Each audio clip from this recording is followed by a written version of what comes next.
Hi guys! So, pumunta pala kami sa Unimark kahapon. I mean, Christmas market kahapon. Kaya lang, sirado na kasi nga late na nga kaming pumunta. So, yan na, umiinom kami ng hot chocolate.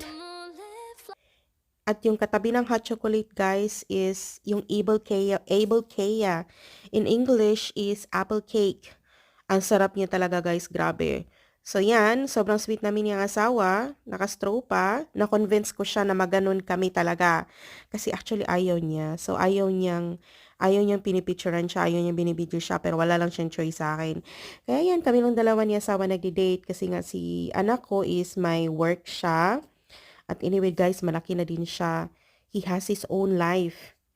So, 16 years old na siya guys, kaya hindi na din siya masyadong sumasama sa amin.